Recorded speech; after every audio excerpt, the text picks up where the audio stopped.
الحمد لله نحمده ونستعينه ونؤمن به ونتوكل عليه ونعوذ بالله من شرور أنفسنا ومن سيئات أعمالنا من يهده الله فلا مضل له ومن يضلل فلا هادي له وأشهد أن لا إله إلا الله وأشهد أن محمدا عبده ورسوله أرسله بالهدى ودين الحق ليظهره على الدين كله وكفى بالله شهيدا اللهم صل على محمد وعلى آل محمد كما صليت على إبراهيم وعلى آل إبراهيم وبارك على محمد وعلى آل محمد كما باركت على إبراهيم وعلى آل إبراهيم إنك حميد مجيد أما بعد فإن خير الكلام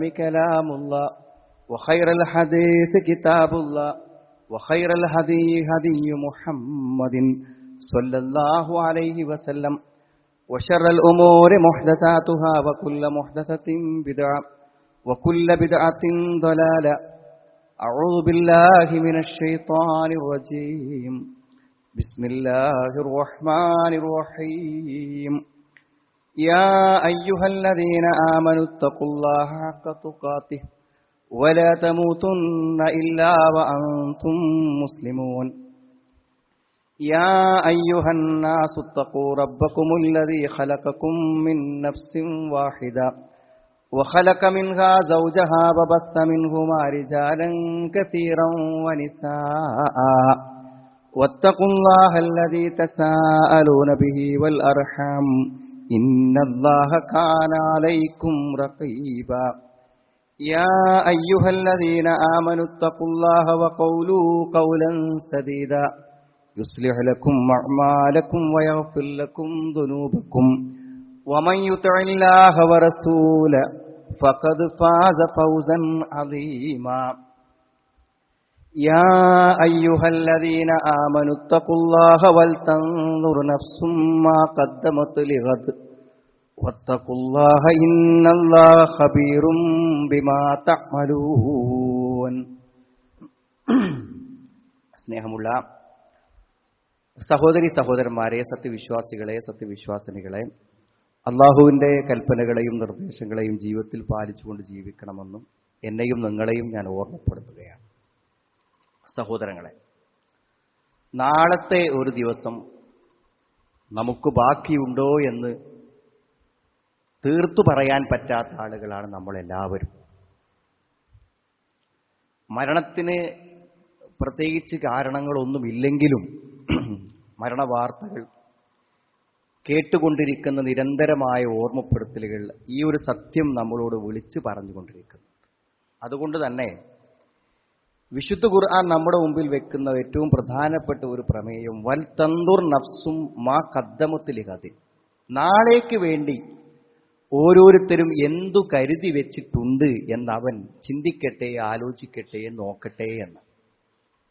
നമ്മളെല്ലാവരും കൂടുതൽ ജാഗ്രതയോടുകൂടെ ഗൗരവത്തോടുകൂടെ ചിന്തിക്കേണ്ട ഒരു കാര്യമാണ്. നമ്മുടെ ജീവിതത്തിൽ തഖ്വ വേണം, സൂക്ഷ്മത വേണം. അള്ളാഹുവിൻ്റെ കൽപ്പനകൾ പാലിച്ചും അവൻ്റെ വിരോധങ്ങളിൽ നിന്ന് അകന്നു നിന്ന് ജീവിക്കണം എന്നതിന് നമുക്ക് പ്രേരണ നൽകുന്നത് നാളെ എനിക്ക് എന്തുണ്ട് എന്ന ചിന്തയാണ്. യഥാർത്ഥത്തിൽ നമ്മൾ ആലോചിക്കുന്നില്ല. ഒരു വാർദ്ധക്യത്തിൻ്റെ ചുരുങ്ങിയ കാലം, നമുക്ക് പ്രത്യേകിച്ച് ജോലിയോ അല്ലെങ്കിൽ എന്തെങ്കിലും അധ്വാനങ്ങളോ ചെയ്യാൻ പറ്റാത്ത ഒരു ചുരുങ്ങിയ കാലം ഒരു വാർദ്ധക്യത്തിൻ്റെതായി ആയുസ് കിട്ടുന്നവർക്ക് ഇവിടെ ഉണ്ടാകുമല്ലോ. അതിനെക്കുറിച്ച് നമ്മൾ എത്രമാത്രം ആശങ്കപ്പെടുന്നുണ്ട്. ഒരു 60 വയസ്സ് മുതൽ ഒരു 80 വയസ്സ് വരെ, അല്ലെങ്കിൽ ഒരു 70 വയസ്സ് മുതൽ ഒരു 100 വയസ്സ് വരെ അഥവാ ഇവിടെ ജീവിക്കേണ്ടി വന്നാൽ അതിൻ്റെ സാധ്യതകൾ തന്നെ വളരെ കുറവാണ്. അങ്ങനെ ഉണ്ടെങ്കിൽ ആ ഒരു സമയം ഞാൻ മറ്റുള്ളവരെ ആശ്രയിക്കേണ്ടി വരൂ, എനിക്ക് എന്തെങ്കിലും ഉണ്ടാവുമോ എന്നതിനെക്കുറിച്ച് ബേജാറാകുന്നില്ലേ നമ്മൾ ഈ ഒരു ഹ്രസ്വമായ നമ്മുടെ ജീവിത കാലഘട്ടത്തിൽ? എന്ന സഹോദരങ്ങൾ ആലോചിച്ച് നോക്കൂ. നിങ്ങൾ നമ്മളുടെ മുമ്പ് മറവ് ചെയ്യപ്പെട്ട ആളുകൾ ഇന്നും ഖബറിലാണ്. എത്ര വർഷങ്ങളായി നോക്കൂ നിങ്ങൾ. ആയിരക്കണക്കിന് വർഷങ്ങളായി അവർ ഖബറിലാണ്. അതൊരു ജീവിതം തന്നെയാണല്ലോ. നമ്മൾ മനസ്സിലാക്കിയിടത്തോളം സ്വർഗത്തിന്റെയോ നരകത്തിന്റെയോ അനുഭവങ്ങളുമായി മനുഷ്യൻ ഖിയാമത്ത് നാൾ വരെ കഴിച്ചുകൂട്ടുന്ന ഒരു ജീവിതമാണ്. അതുകൊണ്ടാണല്ലോ ഖിയാമത്ത് നാൾ വരുന്ന സമയത്ത് ആളുകൾ ചോദിക്കുന്നു, മുമ്പാസനാമി മറക്കത്തിന്, ഞങ്ങൾ ഉറങ്ങല്ലേ, ഞങ്ങൾ ആരാണ് വിളിച്ചുണർത്തിയത് എന്നവർ ചോദിക്കുന്നത് എന്തുകൊണ്ടാണ്? അവരൊരു ജീവിതത്തിലാണുള്ളത്. ആ ജീവിതത്തിൽ നിന്നാണ് അവർ ഉണരുന്നത്. വമിൻ വറാഇഹിം ബർസഖുൻ ഇലാ യൗമി യുബഅസുൻ. അല്ലാഹു ആ ജീവിതത്തിന്റെ പേര് തന്നെ പറഞ്ഞു, ബർസഖ്. ബർസഖ് എന്ന് പറഞ്ഞാൽ ഇന്ന് ജീവിച്ചിരിക്കുന്ന, ഭൂമിയിൽ ജീവിച്ചിരിക്കുന്നവർക്ക് ബന്ധപ്പെടാൻ പറ്റാത്തൊരു ജീവിതം. അത്രയുള്ള അതിനർത്ഥം. ഒരു മറയുണ്ട് നമുക്കും അവർക്ക് മുമ്പിലുള്ള ആശയവിനിമയങ്ങൾക്കും മനസ്സിലാകലുകൾക്കും ഒരു മറയുണ്ടെന്ന് മാത്രം. പക്ഷേ ഈ ഭൂമിയിൽ നിന്ന് പോയാലും അവരവിടെ ജീവിക്കുകയാണ്. ഇനി അത് മാറ്റിവെക്കും നിങ്ങൾ. മാതാമത്തി സമാവാത്തു വല്ലർന്ന്, പ്രപഞ്ചം നിലനിൽക്കുന്ന കാലത്തോളം എന്ന് പറഞ്ഞാൽ സ്വർഗം നിലനിൽക്കുന്നിടത്തോളം സ്വർഗത്തിലും നരകം നിലനിൽക്കുന്നിടത്തോളം നരകത്തിലും ജീവിക്കേണ്ടി വരുന്ന അതിദീർഘമായ, അതിദൈർഘ്യമേറിയ, ഒരു ദിവസത്തിന് പോലും ആയിരക്കണക്കിന് വർഷങ്ങളുടെ ദൈർഘ്യമുള്ള ജീവിതങ്ങൾ നമ്മൾ ഇനി തരണം ചെയ്യാനിരിക്കും. അതിനൊക്കെ വേണ്ടി എന്താണുള്ളത്? ഈ ആയിരക്കണക്കിന് വർഷം കബറിൽ കിടക്കാൻ, അല്ലെങ്കിൽ അനന്തമായ കാലഘട്ടം സ്വർഗത്തിലും നരകവുമുള്ള ഒരു പരലോകത്ത് എത്തിപ്പെട്ടാൽ അവിടെ രക്ഷപ്പെടാൻ എനിക്കും നിങ്ങൾക്കും എന്തുണ്ട് എന്ന ആത്മപരിശോധന ഓരോ വർഷങ്ങൾ പിന്നിടുമ്പോഴും നമ്മൾ നടത്തേണ്ടതുണ്ട്. അതൊരു പക്ഷേ നിർബന്ധിക്കപ്പെടാതെ മനുഷ്യൻ നടത്താതെ പോകും. ജീവിതത്തിന്റെ ഒഴുക്കിൽ അങ്ങനെയൊന്ന് ചിന്തിക്കാനും ആലോചിക്കാനും ഒരു നിർബന്ധ സാഹചര്യമില്ലെങ്കിൽ മനുഷ്യൻ അത് മറന്നുപോകും എന്നതുകൊണ്ടാണോ അള്ളാഹു 12 മാസങ്ങളിൽ ഒരു മാസം വ്രതമാക്കിയത്?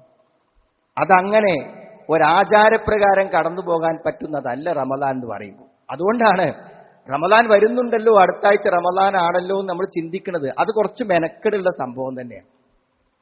അതിന് കുറച്ച് ഒരുങ്ങാനും കുറച്ച് ആലോചിക്കാനും ഒക്കെയുണ്ട്.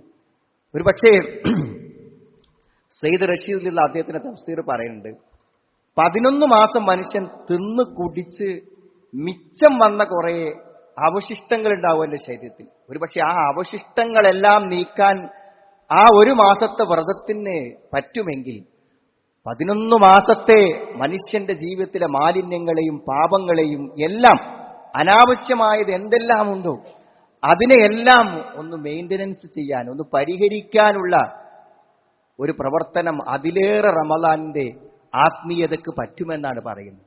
11 മാസത്തെ ഭക്ഷണത്തിന്റെ അവശിഷ്ടങ്ങളെ ക്രമീകരിക്കാൻ ഒരു മാസത്തെ വ്രതത്തിന് പറ്റുമെങ്കിൽ 11 മാസത്തെ മാലിന്യങ്ങളെ ശുദ്ധീകരിക്കാൻ അതിലേറെ റമദാനിന് പറ്റുമെന്നാണ് പറയുന്നത്. അപ്പൊ സുഹൃത്തുക്കളെ, നാളേക്ക് എന്തുണ്ട് എന്ന ചോദ്യം വീണ്ടും നമ്മളോടൊന്ന് ചോദിക്കും. നമ്മൾ യാ അയ്യുഹല്ലദീന ആമനു തഖുല്ലാഹ, സത്യവിശ്വാസികളെ നിങ്ങൾ അല്ലാഹുവിനെ സൂക്ഷിക്കണം.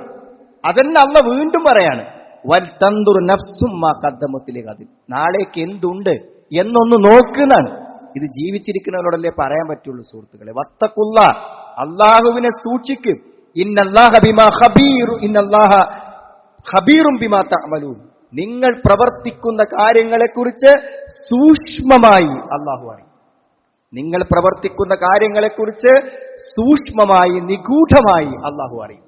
അങ്ങനെ അല്ലാഹു അറിയുമെന്ന് വിചാരിച്ച് നിന്റെ പ്രവർത്തനങ്ങളെയും നിന്റെ ജീവിതത്തെയും ഒന്ന് ക്രമീകരിക്കുക എന്നാണ് പറയുന്നത്. അപ്പോ റമദാൻ കിട്ടാതെ നമ്മുടെ പല സഹോദരങ്ങളും മരണപ്പെട്ടു പോയി.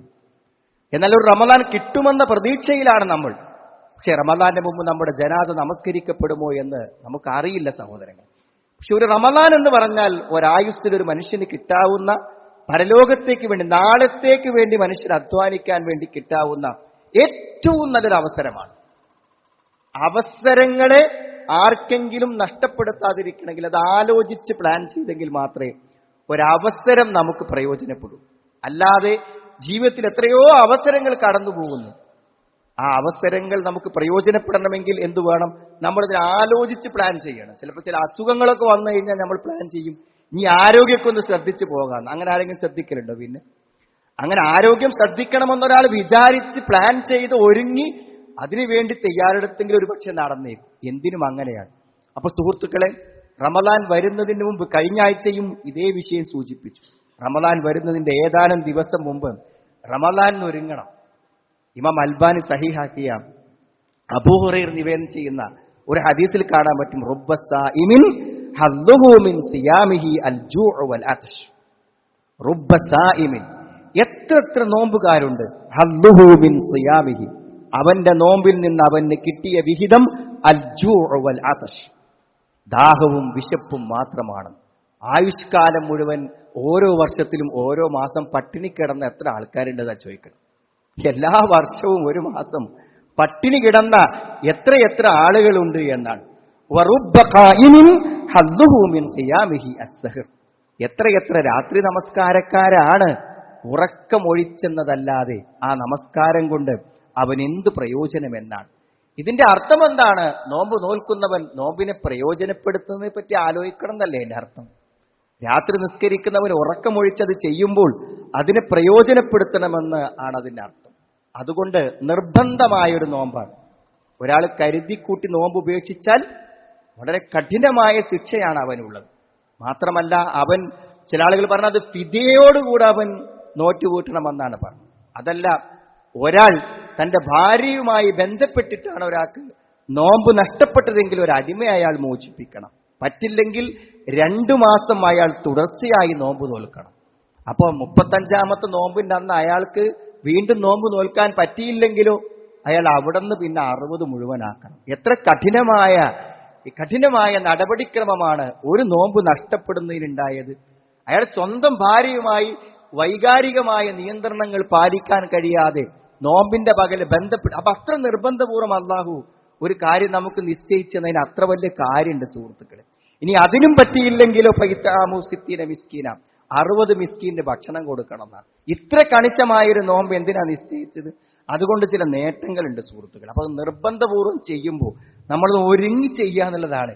എന്താണ് നോമ്പ് കൊണ്ട് നേടേണ്ട പ്രയോജനം എന്ന് പറഞ്ഞാൽ, നോമ്പ് കൊണ്ട് നേടേണ്ട പ്രയോജനം എന്ന് പറഞ്ഞാൽ, ഒരു മനുഷ്യൻ ഒരു തക്കുവള്ള മുസ്ലിമായി ജീവിക്കുക എന്ന് പറഞ്ഞാൽ എന്താ സുഹൃത്തുക്കൾ അതിന്റെ അർത്ഥം? തെറ്റായ കാര്യങ്ങൾ ഒഴിവാക്കുക എന്നുള്ളതാണ്. അപ്പൊ നമ്മളുടെയൊക്കെ ജീവിതത്തിൽ എന്ത് ചെയ്യുന്നറിയോ? നമ്മുടെ ദേഹേച്ഛകളും സാഹചര്യങ്ങളും ചുറ്റുപാടുകളും നമ്മുടെ തൊഴിലും കുടുംബവും ഒക്കെ ബന്ധപ്പെട്ട് എന്താ പറയുക, പല തെറ്റുകളും സാരല്ല നമ്മൾ കൊണ്ടിടക്കുണ്ടായിരിക്കും. ആ കൊണ്ടിടക്കുന്ന തെറ്റുകളെ അവസാനിപ്പിക്കാനുള്ള പരിപാടിയാണ്. അത് ഈ റമദാനിക്കെങ്കിലും പറ്റണം എന്നതാണ് റമദാനിന്റെ ലക്ഷ്യസാക്ഷാത്കാരങ്ങളിൽ ഒന്ന്. ചിലപ്പോൾ നമ്മൾ ചില നന്മകളൊക്കെ മറ്റുള്ളവർ ചെയ്യുന്ന കാണുമ്പോൾ എനിക്കും അങ്ങനെ വേണമല്ലോ, എനിക്കിപ്പോൾ ഒന്നൊരു വക്തിന് പള്ളിയിൽ പോയി, സുബൈക്കൊന്ന് പള്ളിയിൽ പോയി ശീലിക്കണം, എനിക്കും എന്നും ഈ ഖുർആനൊന്ന് എടുത്ത് ഓതാൻ തോന്നണം, എനിക്കെന്നും ഈ ഒരു ദീനീ പഠനങ്ങളിലൊക്കെ ഒന്ന് പങ്കുചേരണം. ഇതൊന്നും ആഗ്രഹിക്കാത്ത ആളുകൾ ആരുമില്ല. പക്ഷെ തീരുമാനമാകണില്ല. ഇതൊന്നും ആഗ്രഹിക്കാത്ത ഒരു മനുഷ്യനുമില്ല. പക്ഷെ തീരുമാനമാവാത്ത പ്രശ്നമുള്ളൂ. അതൊക്കെ തീരുമാനമാക്കാനാണ് റമദാൻ. അതെങ്ങനെ റമദാനിക്ക് തീരുമാനമാക്കുക? കാരണം അന്ന സ്വായിം യത്റുക്കു മാ ഹറമല്ലാഹു അലൈഹി മിൽ അക്ലി വശുർബി വൽ ജിമാഇ വനഹ്വിഹ. കാരണം നോമ്പ് നോൽക്കുന്നവൻ പകലെന്താണ്? വെള്ളം കുടിക്കണില്ല, ഭക്ഷണം കഴിക്കണില്ല, ഭാര്യയുമായി ബന്ധപ്പെടുന്നില്ല. എല്ലാം ഹലാലായി അവന്റെ മുന്നിലുള്ള വസ്തുക്കൾ അവൻ സമ്പാദിച്ചു കൊടുക്കുന്നത് അവൻ മാറ്റുന്നു. അല്ലത്തി തെമീലു ഇലൈക നഫ്സുഹു, അവന്റെ മനസ്സ് അതിലേക്ക് എന്ത് ചെയ്യുന്നുണ്ട്? താല്പര്യം കാണിക്കുന്നുണ്ട്. പക്ഷെ അവൻ എന്താ ചെയ്യാത്തത്? മുത്തഖർരിബൻ ബിദാലിക ഇലല്ലാഹ്, അള്ളാഹുവിലേക്ക് അതുകൊണ്ട് അടുക്കാൻ വേണ്ടിയിട്ടാണ് അവൻ അങ്ങനെ ചെയ്യുന്നത്. അപ്പൊ അള്ളാന്റെ ഇഷ്ടവും പൊരുത്തവും കിട്ടാൻ വേണ്ടി ഹലാലായ കാര്യങ്ങൾ മാറ്റിവെച്ച് അവൻ ശീലിക്കുകയാകുന്നു എന്നാണ്. അതാണ് ആ ശീലം അവന്റെ ജീവിതത്തിന്റെ ശീലമാകുമ്പോൾ അവൻ നിഷിദ്ധങ്ങളെ വിട്ടുനിന്നെന്ത് ചെയ്യും? അവൻ മാറി നിൽക്കും. അപ്പൊ നന്മകളെ പാലിക്കാനും തിന്മകളിൽ നിന്ന് വിട്ടുനിൽക്കാനുമുള്ള ഒരു പരിശീലനമാണ് യഥാർത്ഥത്തിൽ നോമ്പിന്റെ ഒരു മാസം കൊണ്ട് നേടണം. അപ്പൊ എന്താ നമ്മളിന്ന് ഒഴിവാക്കേണ്ടത്? അതൊന്നും ഇപ്പൊ മനസ്സിൽ വെക്കുക. എന്നിട്ട് നമ്മൾ നോമ്പ് തുടങ്ങുക. നോമ്പിന് ഏതായാലും അതൊന്നും ഉണ്ടാവില്ലല്ലോ. എന്താണ് നമ്മൾ ശീലിക്കേണ്ട കാര്യം? ഖുർആൻ ഓതാനാണ് എങ്കിൽ റമദാന്റെ എല്ലാ ദിവസവും നമ്മൾ വിചാരിച്ച പോലെ ഖുർആൻ ഓതിയിട്ട് അത് ശീലിക്കാം. അല്ലെങ്കിൽ എന്താ ഉണ്ടാവുക? നിങ്ങൾ നേരത്തെ പറഞ്ഞ മാതിരി റുബ്ബ സ്വായിമിൻ, എത്ര നോമ്പുകാരാണ് ഓരോ മാസം പട്ടിണിക്കിട്ട് അങ്ങനെ പോയി എന്നല്ലാതെ റമദാൻ കൊണ്ട് എന്തെങ്കിലും പുരോഗതികളോ മാറ്റങ്ങളോ നമ്മുടെ ജീവിതത്തിൽ ഉണ്ടായതായിട്ടുണ്ടാവും. ഒരു മനുഷ്യന്റെ നന്മ വരുമ്പോൾ അവൻ മൊത്തം മാറും. ഭക്തിക്ക് കുറച്ച് കർമ്മങ്ങൾ ചെയ്യാന്നുള്ളത് മാത്രമല്ല സുഹൃത്തുക്കളെ, ഒരു വ്യക്തിയുടെ സമൂലമായ മാറ്റാണ്.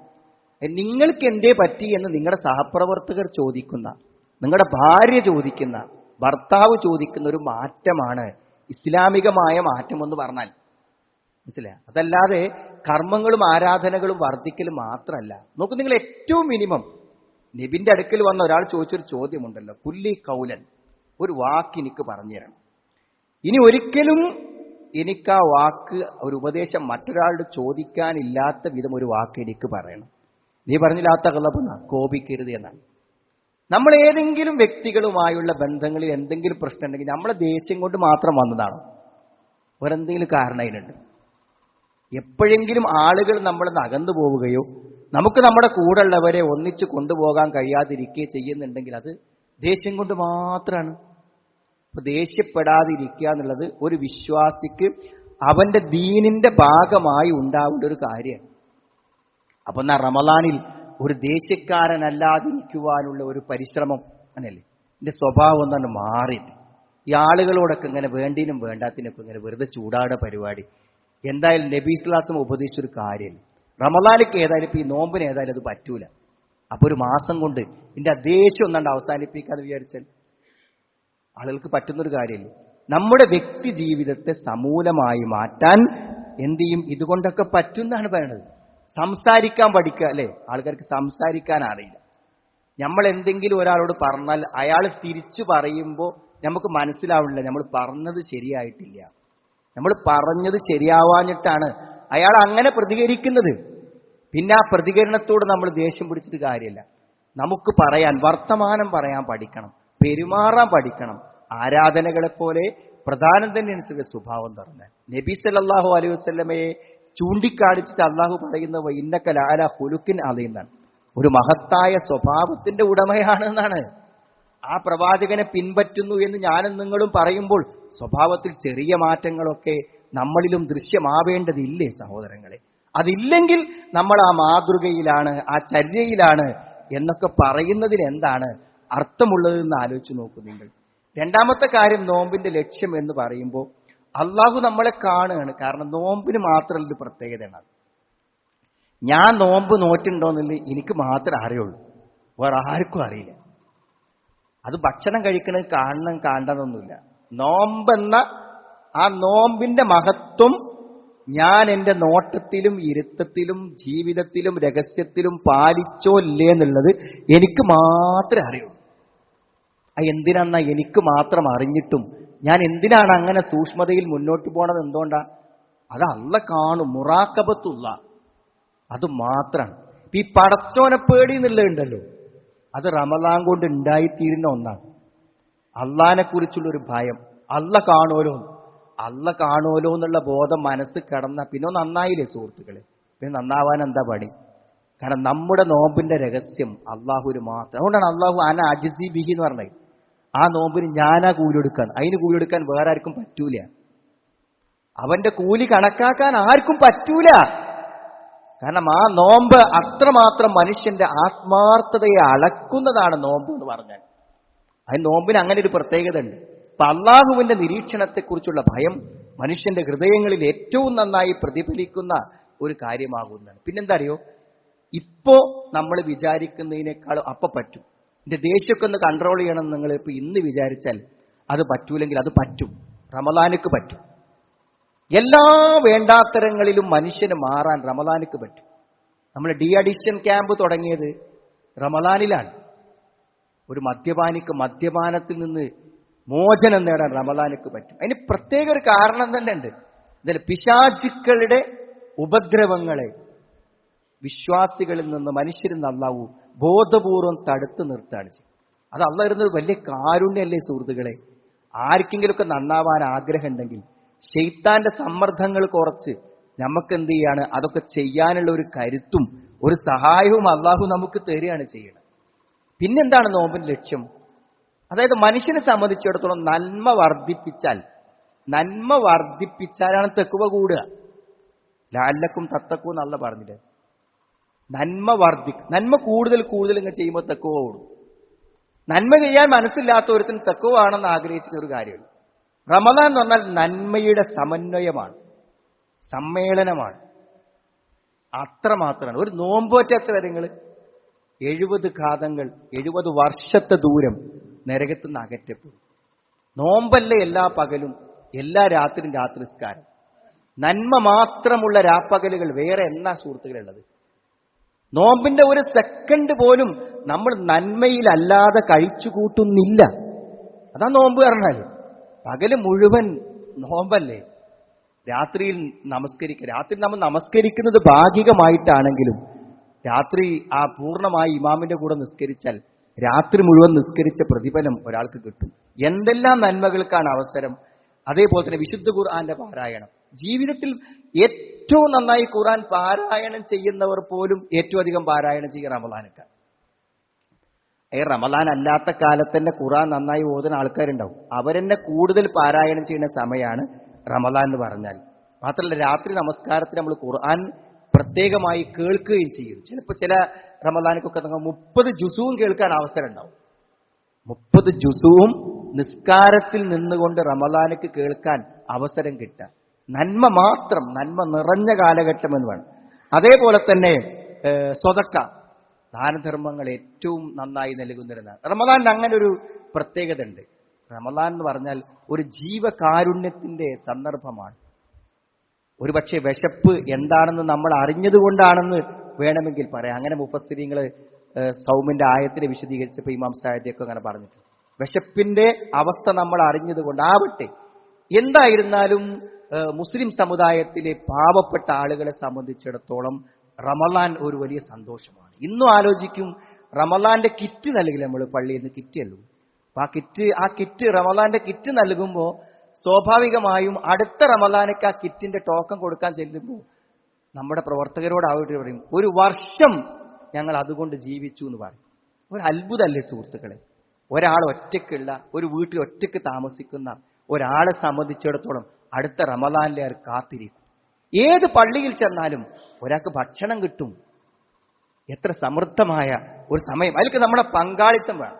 ആ നന്മകളിലൊക്കെ ആരെങ്കിലുമൊക്കെ ആയിട്ട് ചെയ്യും സുഹൃത്തുക്കളെ. എല്ലാ വർഷങ്ങളിലൊക്കെ നടക്കണില്ലേ? 30 ദിവസത്തേക്ക് സ്പോൺസർ ചോദിച്ചാൽ അതൊക്കെ 3 ദിവസം കൊണ്ടാവും. പക്ഷെ നമ്മളതിൽ പങ്കാളികളാവുമ്പോൾ നമുക്ക് കിട്ടുള്ളൂ. അതൊന്നും ഇങ്ങനെ പൈസ ഒഴുകാനുണ്ടായിട്ട് കൊടുക്കണമല്ല, ഉള്ള പൈസയിൽ നിന്ന് പിടിച്ചു വെച്ച് കൊടുക്കുന്ന കാര്യങ്ങളാണത്. അതേപോലെ തന്നെ ദിക്റുകളും ഇസ്തിഗ്ഫാറുകളും വർദ്ധിപ്പിക്കാനുള്ള സമയമാണ്. അത് കുടുംബ ബന്ധം ചേർക്കാനുള്ള സമയം. ധാരാളം നന്മകൾ, എല്ലാ നന്മകൾക്കും കൂടുതൽ അവസരമുള്ള ഒരു സമയമാണ് റമദാൻ എന്ന് പറഞ്ഞാൽ. അതുകൊണ്ട് അടുത്ത റമദാൻ ലക്ഷ്യം നേടുന്ന ഒരു റമദാനായി തീരാൻ നമ്മൾ ശ്രമിക്കണം. ഇനി എന്ത് വേണം? നമ്മൾ ജോലികളൊക്കെ ഒന്ന് ക്രമീകരിക്കണം. ജീവിക്കാനൊക്കെ അത്യാവശ്യം വകുപ്പുള്ള ആൾക്കാരൊക്കെ എന്താ വെച്ചാൽ ഒന്ന് ഭാരം കുറക്കുക. നോമ്പൊക്കെ നോക്കിയിട്ട് ജോലി ചെയ്യണ്ടേ? മനസ്സിലല്ലേ? എത്രയും ഓടി എട്ടങ്ങാറായി പിടിച്ചാലും എവിടെ എത്തൂല സുഹൃത്തുക്കൾ. ഇവിടെ റമദാനക്കൊക്കെ എന്താ വെച്ചാൽ ജീവിക്കാനുള്ള അത്യാവശ്യം വകയൊക്കെ ഉണ്ടെങ്കിൽ വേറുള്ളവർക്ക് നമ്മളെ ജോലി ക്രമീകരിച്ച ബുദ്ധിമുട്ടൊന്നും ഉണ്ടാവില്ല എന്നുണ്ടെങ്കിൽ നമ്മൾ അതൊക്കെ ഒന്ന് ക്രമീകരിക്കുക. സമയമൊക്കെ ഒന്ന് ക്രമീകരിക്കുക. രാത്രിയൊക്കെ ഒന്ന് ഫുള്ള് ഫ്രീ ആക്കിയിടുക. ഒരു മഗ്‌രിബ് മുതൽ നോമ്പ് തുറന്നാൽ നേരം വെളുക്കണ വരെയൊക്കെ ഒന്ന് ഫ്രീ ആക്കിയിടുക. വക്തിന് ജമാഅത്തിന് പോകത്തക്ക വിധത്തിൽ നമ്മളെ ഓഫീസുകളിലും ഷോപ്പുകളിലും ഒക്കെ എന്ത് ചെയ്യാറോ ക്രമീകരണങ്ങൾ നടത്തുക. അങ്ങനെ ഈ റമദാനും വെറുതെ പട്ടിണിയാവാതിരിക്കാൻ നമ്മൾ പരമാവധി ശ്രമിക്കുക.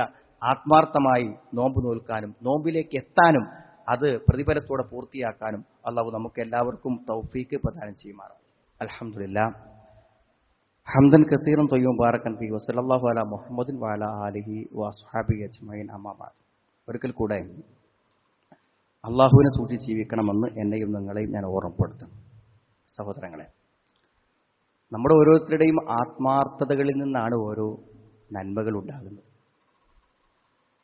നമ്മൾ അള്ളാഹുവിൻ്റെ പള്ളിയോട് നമ്മൾ കാണിക്കുന്ന ആത്മാർത്ഥത അത് നമ്മുടെ ഭക്തിയുടെ ഭാഗമാണ്. അങ്ങനെ പള്ളി ആരതുമല്ല.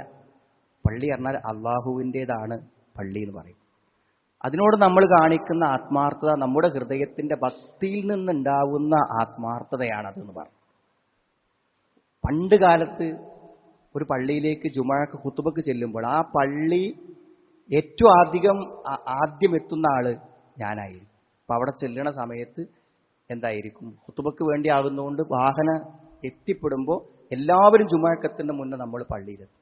അപ്പം ആ സമയത്ത് അന്ന് ഹൗലല്ലേ, പൈപ്പല്ല, ആ ഹൗദിൽ എന്ത് ചെയ്യുന്നുണ്ട്, കഴുകിക്കൊണ്ടിരിക്കുന്ന, ആ ഹൗല് വൃത്തിയാക്കിക്കൊണ്ടിരിക്കുന്ന ഒരാളെ കാണും. അയാൾ അവിടുത്തെ ജീവനക്കാരനോ ജോലിക്കാരനോ ഒന്നുമല്ല. മുമ്പ് കാലങ്ങളിൽ മദ്യപിച്ച് ജീവിച്ച് പിന്നെ ജീവിയ പരിവർത്തനമുണ്ടായി, അത് പിന്നെ പള്ളിയിലായി അങ്ങനെ വന്നൊരു വ്യക്തിയാണ്. അയാളെ ആരും ഏൽപ്പിച്ചാൽ, പക്ഷെ ആത്മാർത്ഥതയ്ക്കുള്ളൊരു ഒരു കാര്യമാണ്. അതുകൊണ്ടായിരിക്കണം മഹാനായ റസൂൽ കരീം സ്വല്ലല്ലാഹു അലൈഹി വസല്ലം ഒരിക്കൽ രാത്രി ഒരു സ്ത്രീ മരണപ്പെട്ടു. അപ്പൊ രാത്രി മരണപ്പെട്ടതുകൊണ്ട് നബി ആരും അത് അറിയിച്ചില്ല. അങ്ങനെ രാവിലെ നബിസ്വാസം വന്നപ്പോൾ അവര് മരണപ്പെട്ടു, ജനാസ മറവ് ചെയ്തു എന്നറിയിക്കപ്പെട്ടപ്പോൾ അല ആദൻതുമൂനി, നിങ്ങൾക്ക് എന്നെ അറിയിച്ചുകൂടായിരുന്നോ എന്ന് നബി ചോദിക്കുന്നു. അങ്ങനെ നബി എന്ത് ചെയ്തു? സഹാബത്തിനെയും കൂട്ടി ആ സ്ത്രീയെ മറവ് ചെയ്ത സ്ഥലത്ത് പോയിട്ട് അവർക്ക് വേണ്ടി നമസ്കരിച്ചു എന്നാണ്. അതാണ് ഖബറിന്റെ അടുക്കൽ വെച്ച് നമസ്കരിക്കുവാനുള്ള തെളിവും അതാണ്. നമുക്ക് നമസ്കരിച്ചു എന്നാണ്. അപ്പൊ പള്ളിയോട് കാണിക്കുന്ന ആത്മാർത്ഥത വളരെ പ്രധാനപ്പെട്ടതാണ്. നമ്മുടെ സുഹൃത്ത് ബഷീർ, നമ്മളെല്ലാവരും ഈ ജുമാക്ക് വരുന്ന എല്ലാ ആളുകളും സ്ഥിരമായി കാണുന്ന ഒരാളാണ്. അത് ജുമാ കഴിഞ്ഞാൽ നമ്മുടെ ഈ പള്ളിയുടെ പൊതു കലക്ഷന് വേണ്ടി ബക്കറ്റുമായി നമ്മുടെ മുമ്പിൽ നിന്നിരുന്ന നമ്മുടെ ഈ പള്ളിയുടെ ആരംഭകാലം മുതൽ ഇതുമായി ബന്ധപ്പെട്ട ഒരാൾ. അദ്ദേഹം ഇന്ന് മരണപ്പെട്ടു, നമ്മളെല്ലാവരും അറിഞ്ഞിട്ടുണ്ടായിരിക്കും. 5 മണിക്കാണ് അദ്ദേഹത്തിന്റെ ജനാസ നമസ്കാരം. ഈ സന്ദർഭത്തിൽ വെള്ളിയാഴ്ചയുള്ള മരണം അള്ളാഹുവിന്റെ അടുക്കൽ മാമിൻ മുസ്ലിമിൻ യമൂത്തു യൗമൽ ജുമുഅ ഔ ലൈലത്തുൽ ജുമുഅ ഇല്ലാ വഖാഹു അല്ലാഹു ഫിത്നത്തുൽ ഖബർ. ആ അള്ളാഹുവിന്റെ ആ വാഗ്ദാനം അദ്ദേഹത്തിൽ നിറവേറ്റപ്പെടുകയും അള്ളാഹു പരലോക ജീവിതമാക്കി ഖബർ ജീവിതമൊക്കെ അദ്ദേഹത്തിന് ധന്യമാക്കി കൊടുക്കുകയും ചെയ്യുമാറാവട്ടെ. അള്ളാഹുവിന്റെ ദീനിന് ആത്മാർത്ഥമായി പ്രവർത്തിക്കുവാനുള്ള തൗഫീക്ക് അള്ളാഹു നമുക്കെല്ലാവർക്കും പ്രദാനം ചെയ്യുമാറാവട്ടെ. നമ്മളിന്ന് വന്നുപോയ തെറ്റുകളെ അള്ളാഹു നമുക്ക് പുറത്തു മാപ്പാക്കി തരുമാറാവട്ടെ. നമ്മുടെ കുടുംബങ്ങളിൽ നിന്ന്, സന്താനങ്ങളിൽ നിന്ന് അള്ളാഹു നമുക്ക് കൺകൊടുക്കുമ്പോൾ പ്രദാനം ചെയ്യുമാറാവട്ടെ. റബ്ബനാ ആതിനാ ഫിദ്ദുനിയ ഹസന വഫിൽ ആഖിറതി ഹസന വഖിനാ അദാബന്നാർ വൽഹംദുലില്ലാഹി റബ്ബിൽ ആലമീൻ.